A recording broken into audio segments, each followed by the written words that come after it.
سب سے بڑا کردار نا بیٹوں کا کہ بیٹے گانڈ ہاں اس میں بہوؤں کا کوئی قصور نہیں ہے, اس میں قصور ہے اچھا بات ان سنو, اب اولادوں میں اس کو کا یوں کر لے, جو اولادیں اس طریقے سے حرکتیں کرتی ہیں اپنے ماں باپ کے ساتھ. دیکھیں میں آپ کو ایک بات بتاؤں, آپ کا کہنا یہ ہے کہ ایسے معاملات میں بیٹوں کا قصور, انفیکٹ کوئی شک نہیں بیٹوں کا قصور ہے, لیکن کچھ چیزیں اس میں تھوڑی سی چینجنگ میں اس لیے لاؤں گا کہ یہ چیزیں میرے سامنے میرے اپنے خاندان میں آئی ہیں, دوست احباب میں بھی آئی ہیں, محلے میں بھی آئی ہیں, بہت ساری ایسی چیزیں. اس میں جو میں نے میجورٹی دیکھی ہے بیٹے ہی قصوروار ہیں.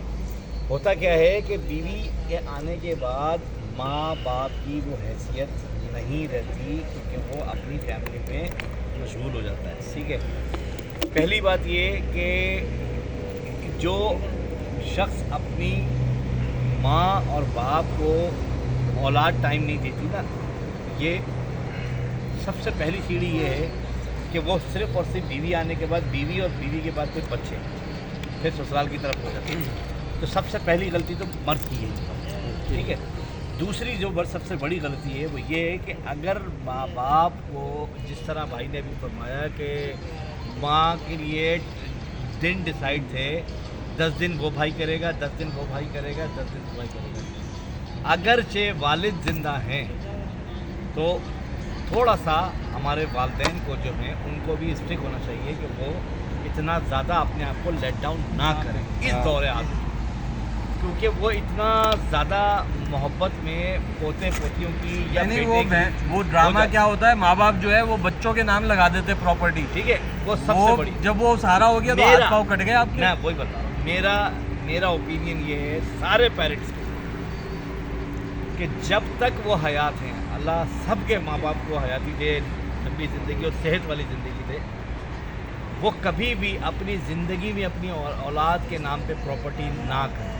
ایک چیز. دوسری بات, اگر آپ نے شادی کی ہے تو سب سے بغیرت وہ اولاد ہے, سب سے بدبخت وہ اولاد ہے جس نے اپنی موجودگی میں اپنے ماں باپ کی تذلیل کرائی بیوی کے ہاتھوں, بچوں کے ہاتھوں. میں کہتا ہوں ایسے شخص کو اگر میرا بس چلے نا تو میں چوک کے اوپر لٹکا کے مار دوں.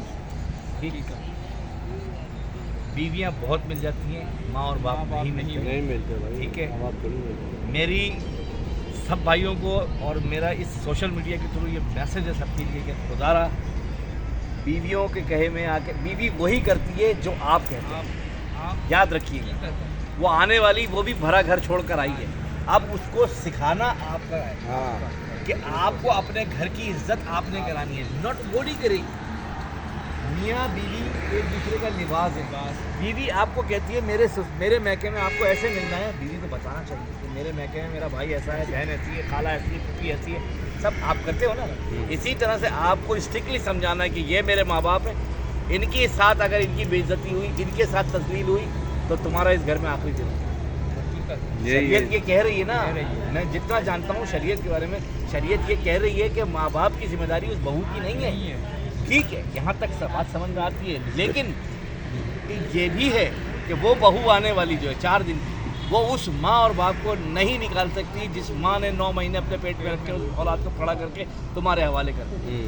لیکن اس دور حاضر میں منگری صاحب معافی چاہتا ہوں, میں ایک بات آپ کو کہوں گا, سوری ٹو سے, اس دور حاضر کے جو مرد حضرات ہیں وہ ماں کی بات اس لیے نہیں سمجھتے, ماں بیٹھ کے سمجھاتی ہے, بیوی کی سمجھتے ہیں تو بیوی لیٹ کے سمجھاتی ہے. یہی ہماری معاشرے کی سب سے بڑی. اس کو ایسا لے لیں, ماں اپنا حق جتا کے سمجھاتی ہے, بیوی اپنا حق دے کے سمجھاتی ہے. ایسے کہہ رہے ہیں, ٹھیک ہے, دونوں صورتوں میں ایک ہی بات وہی. مطلب الفاظ اچھے کر لو, چاہے اس کو الفاظ اچھے کر لو نا. الفاظ اچھے کی بات نہیں ہے, تو زیادہ اچھی ان کا مقصد دونوں کا سیم. میرے والے سمجھ میں نہیں آ رہا نا ایسے تمہارے. کہہ لو یا ویسے کہہ لو, اور یہ حقیقت ہے کہ ماں بیٹھ کے سمجھاتی ہے, بیوی لیٹ کے سمجھاتی ہے.